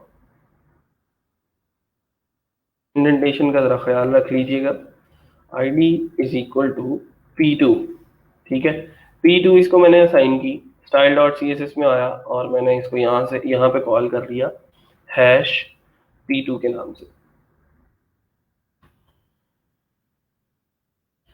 पर मल्टीपल टैग्स को सिंगल CSS प्रॉपर्टी कैसे लगाते हैं? हाँ जी, वो भी आज ही लगाएंगे इंशाल्लाह, क्लासेस के जरिए। ठीक है, क्लास लगाएंगे हम, एक प्रॉपर्टी लिखेंगे, मतलब मल्टीपल प्रॉपर्टीज हम जो है, एक प्रॉपर्टी भी हो सकती है, मल्टीपल भी हो सकती है, वो हम जो है वो एक टैग के अंदर या एक क्लास बना के रख लेंगे उन प्रॉपर्टीज को, और वही प्रॉपर्टीज अगर हमने मल्टीपल टैग्स को लगानी हो, मल्टीपल एलिमेंट्स को लगानी हो HTML के, तो हम लगा सकते हैं। तो पैराग्राफ टारगेट किया, सेकंड पैराग्राफ, और यहाँ पे हमने क्या किया, कॉलन लगा के, यहाँ पे कॉलन लगाया और फर्स्ट लेटर लिखा, फर्स्ट माइनस लेटर। अब फर्स्ट लेटर, पैराग्राफ के फर्स्ट लेटर को हम टारगेट कर रहे हैं, ये चीज याद रखिएगा। ठीक है, अब सिर्फ टारगेटिंग जो भी होगी वो फर्स्ट लेटर की होगी। अक्सर आप लोगों ने देखा होगा कि जब भी पैराग्राफ शुरू होता है तो वो पैराग्राफ जो है हमारा, उसका जो पहला लेटर है, कभी कभार आप लोगों ने शायद नोट किया हो कि बुक्स जो हैं जब आप ओपन करते हो तो पहला लेटर जो बुक का होता है वो थोड़ा सा बड़ा करके लिखा हुआ होता है। ठीक है, तो मैं उसका फॉन्ट साइज जो है अगर इंक्रीज कर दूं, 40 पिक्सल्स कर देते हैं अगर, देखते हैं क्या होता है। सेकंड पैराग्राफ का पहला लेटर हम जो है वो चेक करने जा रहे हैं जी। रिफ्रेश किया तो देखिए जरा, मैनी का जो एम है वो हमने थोड़ा सा बड़ा कर दिया, और अब वो थोड़ा सा बड़ा हमें नजर आ रहा है as compare to other text. ठीक है, उसका कोई फॉन्ट साइज अगर बोल्ड करना है या फिर फॉन्ट वेट बोल्ड करना है तो आप लोग कर सकते हैं।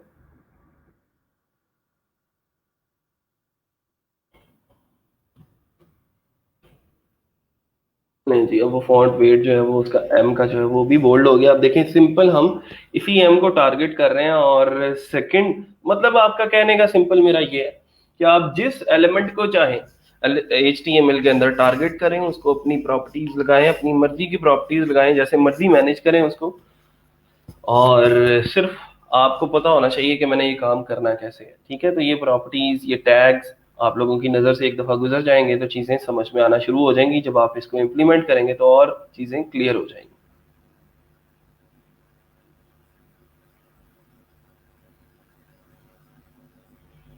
यहाँ तक किसी को कोई प्रॉब्लम है तो बता दें।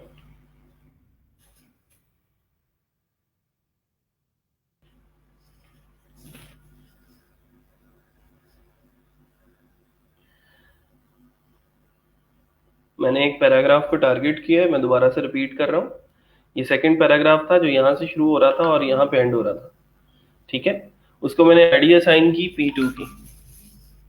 P2 की आईडी असाइन करने के बाद मैंने उसको यहाँ पे कॉल किया, और फर्स्ट लेटर को टारगेट किया, और फर्स्ट लेटर कैसे टारगेट करना है, P2 को टारगेट करते ही कॉलन लगाना है और फर्स्ट लेटर लिख देना, फर्स्ट माइनस लेटर टारगेट करके उस फर्स्ट लेटर को जो भी प्रॉपर्टीज आपने लगानी है वो आप लोग यहाँ पे लिख सकते हैं, एंड दैट्स ऑल।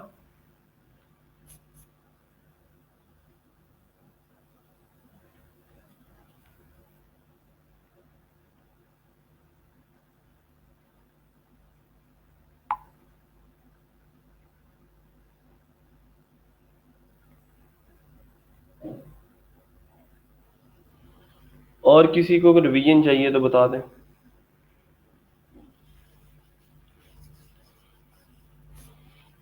हाँ जी अकरम, बिल्कुल, आप यहाँ पे स्टाइल का टैग नहीं लगाना, ये तो इसकी एक्सटेंशन ही style dot C S S है। तो ये जो है वो डायरेक्टली इसी तरह हमने सिर्फ उसकी आईडी को कॉल करना है, आईडी के जरिए, और उसकी प्रॉपर्टीज लगा देनी है।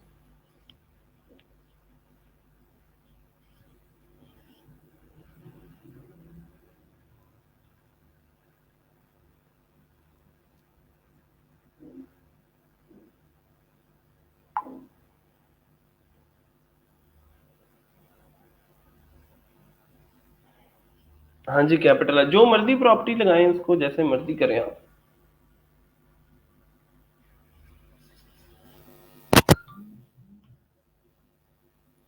सर लिंक को लिंक से एंड क्यों नहीं करते, क्या मतलब? अच्छा, लिंक का टैग, मैंने आपको बताया था कि जो लिंक का टैग है या इमेज का टैग है, जिस टैग के अंदर टेक्स्ट रैप नहीं होता ना, उसको एंड करने की जरूरत नहीं होती। जैसे आपको इमेज का टैग नजर आता है, इमेज कहाँ लगाया हमने, ये लगाया ना इमेज, तो ये इमेज का टैग है, इसके अंदर देखो कहीं पे टेक्स्ट लिखा है हमने, ये H1 का था तो इसके अंदर ये टेक्स्ट लिखा था, इस वजह से इस H1 के टैग को स्टार्ट किया और एंड किया इसकी हदबंदी करने के लिए कि यहां तक काम करना है। लेकिन एच ये जो हमारा इमेज का टैग है, इसके अंदर कोई टेक्स्ट यूज नहीं होता, लिंक का टैग है, इसके अंदर कोई टेक्स्ट यूज नहीं होता, इस वजह से इसको बंद करने की जरूरत नहीं पड़ती।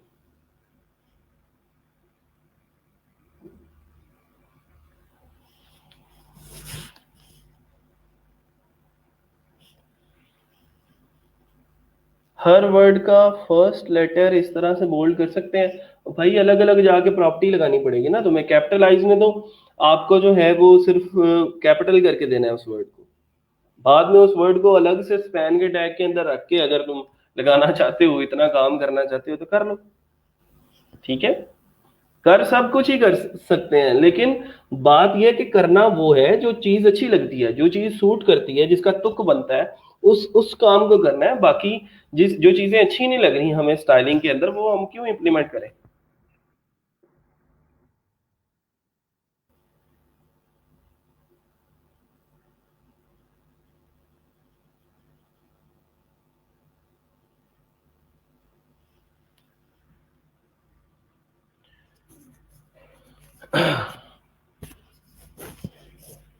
सर हंसला साहब का ऊपर कमेंट देखें, कौन सा कमेंट है भाई, मुझे नहीं नजर आ रहा। वो ऊपर गुजर जाते हैं तो फिर वो व्यू मोर में चला जाता है। सर किसी को लिंक बनाना हो तो वो दोबारा बता दें। अब मैं आपका ही लिंक बनाऊंगा और आपकी एक नई वेबसाइट बनाऊंगा, उसके ऊपर लोगों को नेविगेट कर दूंगा, ठीक है। कितने लिंक बना लिए हैं सुबह से, क्यों नहीं आ रही समझ? किसी वर्ड को लिंक बनाना हो तो दोबारा बता दें, अल्लाह के बंदो। ये मॉडर्न ऑस्ट्रेलिया का वर्ड है, ये एक वर्ड है, समझ आ गई अब? इस वर्ड को मैंने कॉपी किया, इसके पीछे कोई लिंक लगाना है, ठीक है। तो मैंने मॉडर्न ऑस्ट्रेलिया यहाँ पे सर्च किया, विकीपीडिया का कोई लिंक आ गया, इसको मैंने कॉपी किया। मैं चाहता हूँ लोग इस वेबसाइट के ऊपर नेविगेट कर जाएं, तो यहाँ पे मैं एंकर टैग में उसका लिंक दे देता हूँ, और ये जो मॉडर्न ऑस्ट्रेलिया है इसको मैंने यहाँ से कट किया और यहाँ पे पेस्ट कर दिया, बस इतना सा काम। लो जी, मॉडर्न ऑस्ट्रेलिया के पीछे लिंक लग गया। हेलो, मॉडर्न ऑस्ट्रेलिया के लिंक लग गया, उसके ऊपर क्लिक करोगे तो वो मॉडर्न ऑस्ट्रेलिया विकीपीडिया के लिंक पे ले जाएगा। सर वो कह रहे हैं एब्सेंट लिस्ट नहीं अपलोड की, अच्छा जी कर देंगे, आज इंशाल्लाह करेंगे। टाइम नहीं मिलता यार, क्या करूँ, सुबह सुबह तो आप लोगों की क्लास होती है, तो क्लास के बाद फिर बाकी कामों में बिजी हो जाता हूँ, तो कभी कभी भूल जाता हूँ। आज इंशाल्लाह कर देंगे।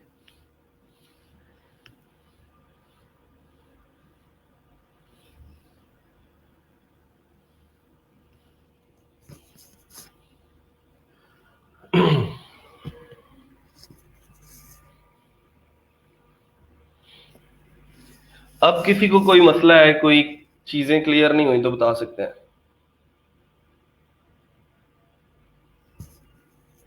और कहाँ कहाँ लिंक लगाए हमने?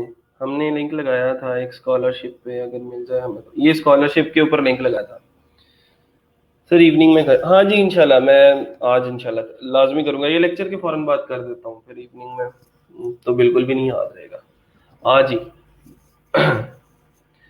अच्छा, मैं अब ये चाह रहा हूँ कि ये जो कलर है मैं इसका ये चेंज करूँ। ये एंकर टैग जो है इसको थोड़ा सा इसकी थोड़ी सी जो है वो कांट छांट करनी है अगर मैंने, तो इसके ऊपर कौन सी प्रॉपर्टीज लग सकती हैं?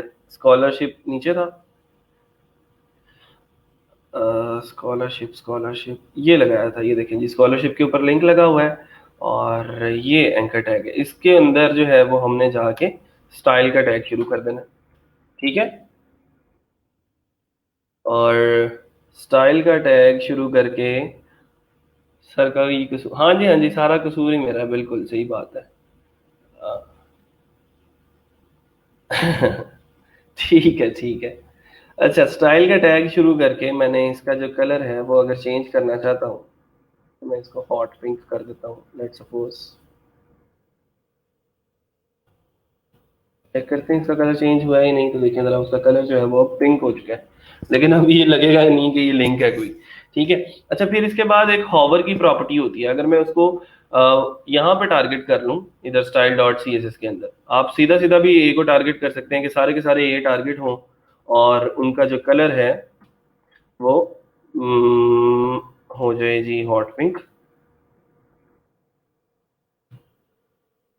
ठीक है। अच्छा, एक और प्रॉपर्टी है वो है एंकर टैग कॉलन होवर। जब इसको होवर करें, होवर का मतलब ये होता है कि इसके ऊपर जब कर्सर को लेके जाएं हम, तो तब क्या चेंजिंग आनी चाहिए। तो तब इसका हम कलर जो है वो कहते हैं कि लेट सपोज ब्लू कर दो। ब्लू तो ऑलरेडी होता है आई थिंक सो, हम ग्रीन करवा लेते हैं। ठीक है, और इसको हमने रिफ्रेश किया तो अभी इसको आईडी वगैरह असाइन की है? नहीं की। चले, कसूर तो बहुत बड़ा है, 60 है सर। अच्छा, वो वाला कसूर ठीक है। लेक्चर 5 प्लीज शेयर कर दें, 4 तक आपने किए हैं। हाँ जी अंदला साहब कर देंगे इंशाल्लाह। ठीक है। अच्छा, अब हम क्या करते हैं कि हम एंकर टैग्स जितने भी हैं उनको एक आईडी असाइन करते हैं। ठीक है, और उस आईडी के जरिए हम उसको कॉल कर लेते हैं। या फिर ये जो है ये एंकर टैग यहाँ पे लगा हुआ है, इसका कलर हमने हॉट पिंक कर दिया था, इसको मैं यहाँ से रिमूव करता हूँ।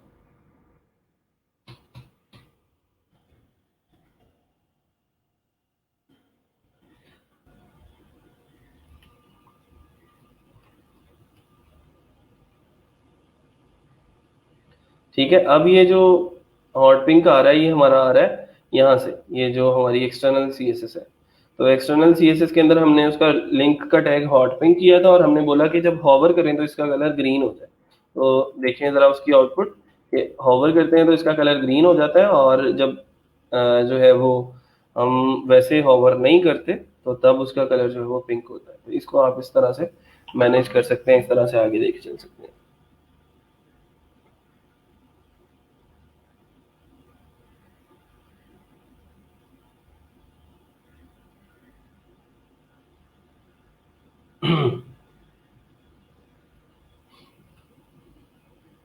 ये मैं सी एस एस की जितनी भी प्रॉपर्टीज हैं ये मैं गिटहब के ऊपर अपलोड कर देता हूँ। ठीक है, वो आप लोगों को मिल जाएंगी। आपने भी सेम ऐसा ही करना है कि डिजाइन आर्टिकल की एक वेबसाइट के ऊपर जाना है। ये कल की असाइनमेंट है आप लोगों की। डिजाइन आर्टिकल की एक वेबसाइट के ऊपर से कोई भी टेक्स्ट आप कॉपी कर लें किसी भी टॉपिक के रिलेटेड, और उसका फॉर्मेटिंग जो है वो करके देखें ज़रा। ठीक है, और फिर मुझे बताएं कि ये आपने काम किया है तो कैसे किया। थोड़ा सा मैं अब जरा आईडीज और क्लासेस को डिस्क्राइब कर देता हूँ, फिर उसके बाद हम इस लेक्चर को एंड करेंगे।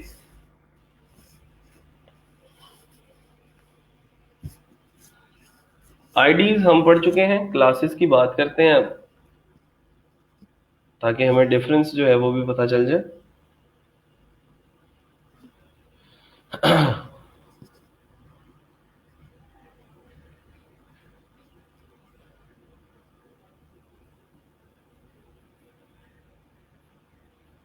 अच्छा, पहले डिव के बारे में थोड़ा सा मैं आप लोगों को डिस्क्राइब कर देता हूँ। हमारे पास दो टैग्स हैं। एक टैग है स्पैन का, जो हमने ऑलरेडी पढ़ लिया, और एक टैग है हमारे पास डिव का। ठीक है। अच्छा, अब स्पैन एक इनलाइन एलिमेंट है, मैं वैसे ही लिख रहा हूं अब आप लोगों को समझाने के लिए। ठीक है। और ये जो डिव है ये एक ब्लॉक लेवल एलिमेंट है। मैंने आप लोगों को एक दफा एक चीज बताई थी, वो ये थी कि HTML के अंदर जितने भी एलिमेंट्स हैं उनकी कुछ प्रॉपर्टीज हैं। कुछ एलिमेंट्स ऐसे हैं जो अपने आगे दूसरे एलिमेंट्स को आने देते हैं और उनके आगे हम नेक्स्ट कुछ ना कुछ लिख सकते हैं। ठीक है। और यहाँ पे जैसे हम ये बात कर रहे हैं कि जी हमने ये एक हेडिंग दी H1 की, तो यहाँ पे वो हेडिंग खत्म हुई, तो ये इमेज यहाँ से ऊपर से क्यों नहीं शुरू हुआ। ठीक है। फिर उसके बाद नीचे आते हैं, ये हमारे पास ये एक लिस्ट आइटम थी। लिस्ट आइटम हमने यहाँ पे खत्म की, तो ये अगली लिस्ट आइटम यहाँ से क्यों नहीं शुरू हुई, ये अगली लिस्ट आइटम यहाँ से क्यों नहीं शुरू हुई। ठीक है। ये अगली लिस्ट आइटम यहाँ से क्यों नहीं शुरू हुई। तो मतलब ये है कि ये सारी की सारी जितने भी एलिमेंट्स हैं, हर एक एलिमेंट की एक प्रॉपर्टी है कि कुछ एलिमेंट्स ऐसे होते हैं जो उससे आगे एलिमेंट्स को आने देते हैं, और कुछ ऐसे होते हैं जो आगे अपने से आगे कोई और एलिमेंट नहीं आने देते। जैसे गवर्नमेंट है, तो गवर्नमेंट के आगे जितनी जगह है ये सारी खाली पड़ी है। लोकल गवर्नमेंट के आगे ये जितनी जगह है सारी खाली पड़ी है, पैराग्राफ यहाँ से क्यों नहीं शुरू हो गया। तो जो एलिमेंट्स अपने आगे किसी और एलिमेंट को नहीं आने देते उसको हम ब्लॉक लेवल एलिमेंट कहते हैं। ठीक है। ब्लॉक लेवल एलिमेंट वो होते हैं जो अपने मदार के अंदर अकेले होते हैं, अपनी लाइन के अंदर अकेले होते हैं, और हम उसी लाइन के आगे किसी और एलिमेंट को नहीं लिख सकते। कोई पैराग्राफ, कोई एंकर टेक्स्ट, कोई इमेज यहाँ पे नहीं आ सकता। ठीक है। अब यहाँ पे देखें जरा, ये एंकर टेक्स्ट यहाँ पे लगाया है, एक एक एलिमेंट ही था ना ये भी, लेकिन इसके आगे जो भी टेक्स्ट था वो इसी जगह से शुरू हो गया। इसने क्यों नहीं कहा कि जी ये जो फॉर फॉर है ये निचली लाइन से शुरू हो। ये भी तो कह सकता था ना कि मैं तो एंकर टैग हूं। ठीक है।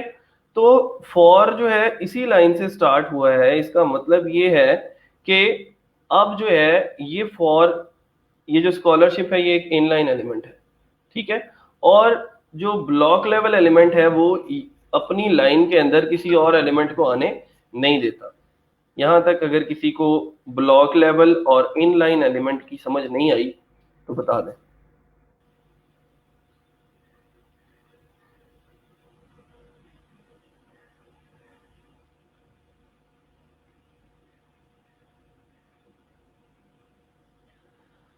मैं एग्जाम्पल के तौर पे आप लोगों को लिख के दिखा देता हूँ। यहाँ पे मैंने आई लव पाकिस्तान लिखा जी।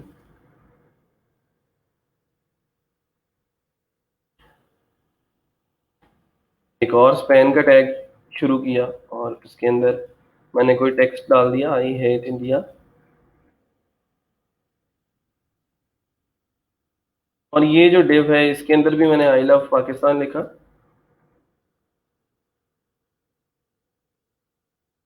और इसके आगे भी एक डिव शुरू किया, उसके अंदर भी मैंने आई हेट इंडिया लिख लिया।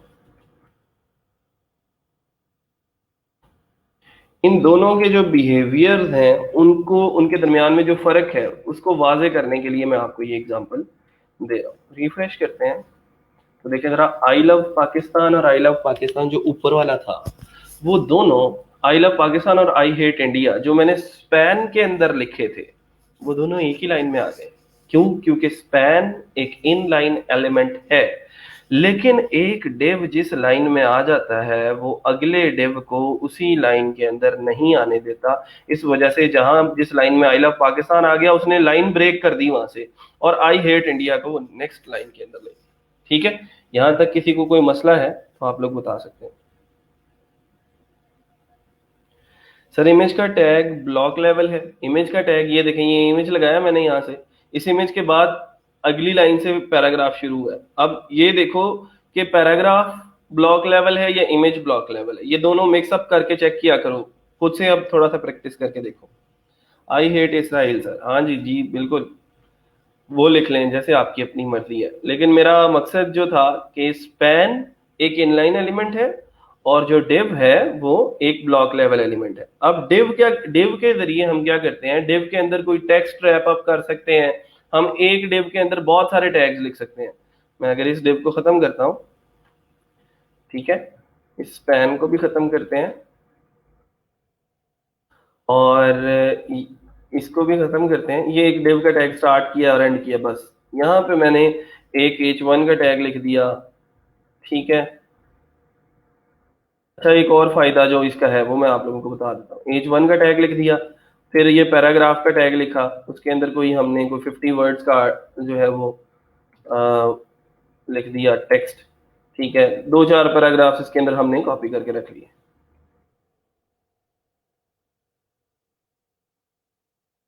ये दो चार पैराग्राफ्स मैंने लिख लिए यहाँ पे। अब उसका आउटपुट जो है रिफ्रेश हो जा, ये आउटपुट आ गया आपका। अब मैं ये चाहता हूं, पहले इस h1 को जो प्रॉपर्टी लगाई है ना यहाँ पे, इसको मैं कमेंट कर लूं। ये जो टेक्स्ट शेडो लगा हुआ है, कंट्रोल क्वेश्चन मार्क से कमेंट कर दिया।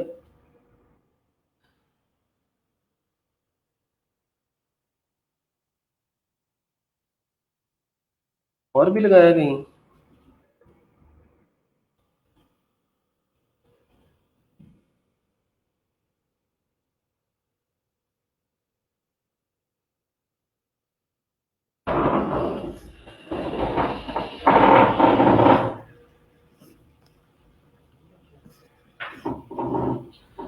अच्छा जी,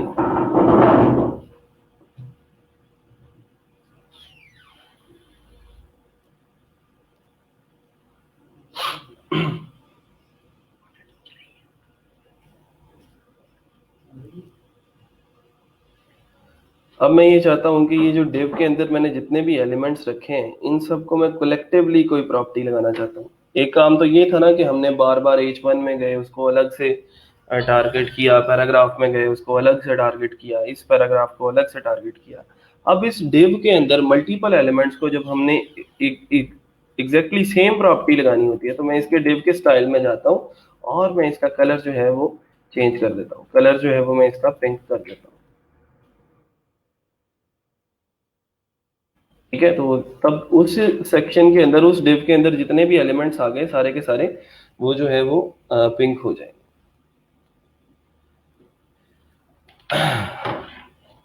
सर अगर इमेज के साथ ही टेक्स्ट स्टार्ट हो वो कैसे होगा? इमेज के बाद आगे पैराग्राफ का टैग लिख लो बस।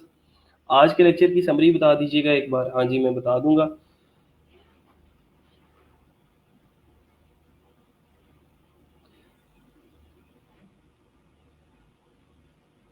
अच्छा, अब ये जो फजूल बहस है ना, ये इसे इज्तनाब करें।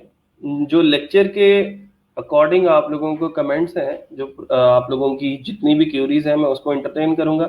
अगर आप लोगों के टॉपिक्स कुछ और हैं, कुछ और इंटेंशंस हैं, तो आप लोग जा सकते हैं। मैं फौरन आप लोगों को ग्रुप से निकाल सकता हूँ।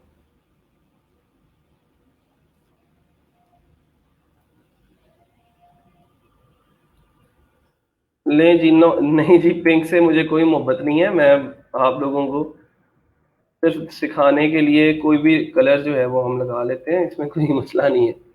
ठीक है, अच्छा डिव के अंदर बाकी सारे जो हैं जितने भी हमने एलिमेंट्स डाले उनको हमने जब कलेक्टिवली टारगेट किया तो हमने उसको रेड कर दिया। तो डिव और स्पैन, इसी तरह स्पैन है। स्पैन एक इनलाइन एलिमेंट है, लेकिन उसका भी जो मेन मकसद है वो यही है कि आप उसके ज़रिए जो है वो मुख्तलिफ एलिमेंट्स को उसके अंदर इनक्लोज करके आप जो है कलेक्टिवली उनके ऊपर प्रॉपर्टीज लगा सकते हैं। ठीक है, आप एक स्पैन के टैग के अंदर मल्टीपल एलिमेंट्स H1 भी लगाएं आप उसके अंदर, आप उसके अंदर जो है वो इमेज भी लगाएं, आप उसके अंदर टेक्स्ट एंकर टेक्स्ट भी लगाएं, सारी की सारी आप उसके अंदर चीज़ें जो है वो लेके आ सकते हैं। अच्छा, फिर एक सवाल आ रहा था कि सर वीडियो कैसे एम्बेड कर सकते हैं हम अपने डॉक्यूमेंट के अंदर। ठीक है, तो वीडियो के लिए मैं एक टैग है वो बता देता हूँ, उसका नाम है आई फ्रेम।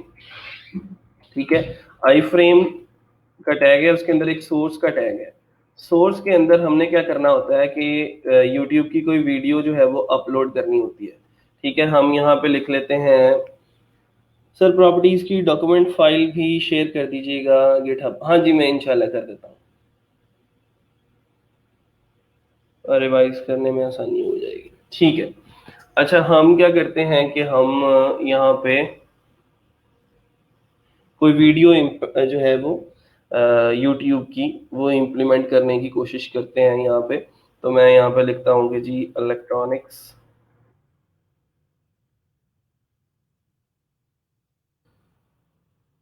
Engineering YouTube. हाँ जी, जैसे आपका जो है वो कहते हैं ना कि काम चलता है आप चलाएं उसको। अच्छा, ये लिंक मैं इसका कॉपी करता हूँ। ठीक है, और इस लिंक को मैं जो है वो अपने सबलाइन के अंदर आके सोर्स के अंदर लिख देता हूँ। लेकिन एक काम जो आपको करना पड़ेगा वो ये होगा कि ये लिंक है वॉच करने के लिए। ठीक है, अगर आप इस लिंक को लगाते हैं यहाँ पे तो वो चलेगी नहीं वीडियो ना, एरर आएगा। ये देखें जरा, उसने कहा यूट्यूब रिफ्यूज टू कनेक्ट।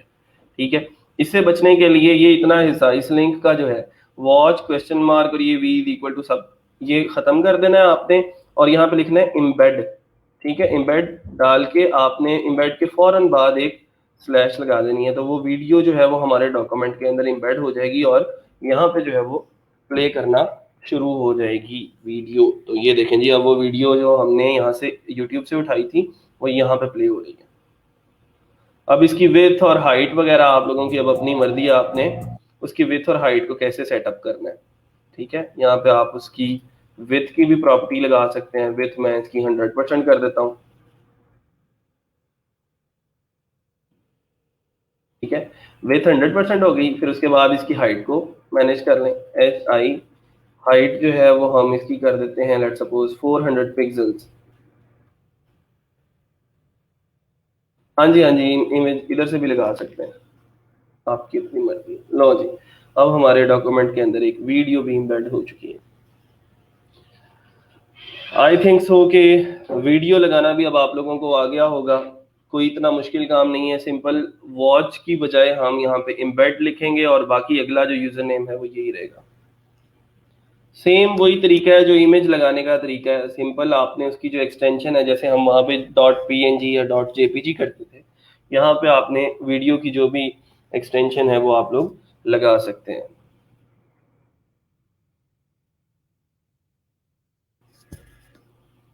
और कोई कंफ्यूजन, कोई क्वेश्चन है आप लोगों को आज के इस आर्टिकल के रिलेटेड? आईडी और क्लासेस वाला टॉपिक फिर रह गया आज। कल को इंशाल्लाह हम आईडीज को और क्लासेस को डिस्कस करते ही वर्डप्रेस पे मूव ऑन कर जाएंगे, और कल को इंशाल्लाह वर्डप्रेस इंस्टॉलेशन का एक लेक्चर होगा, और कल से इंशाल्लाह हम वर्डप्रेस इंस्टॉल करके वर्डप्रेस के ऊपर काम करना शुरू कर देंगे। आज के लिए इतना ही, इंशाल्लाह मिलते हैं छोटी सी ब्रेक के बाद। अपना और अपने घर वालों का ख्याल रखिएगा, और इन चीज़ों को इम्प्लीमेंट करना मत भूलिएगा। मैं कोड आप अपलोड कर देता हूँ ग्रुप के अंदर, उसको प्रैक्टिस करें। आप लोगों को सारी की सारी चीज़ें समझ में आ जाएंगी। पीसी से लगा के देखें यार, खुद भी कुछ किया करें ना, थोड़ा सा खुद से ट्राई करके देखें हम। ठीक है, और खुद से इम्प्लीमेंट करके देखें पिक्चर। आज के लिए इतना ही, इंशाल्लाह मिलते हैं छोटी सी ब्रेक के बाद। अल्लाह हाफिज़।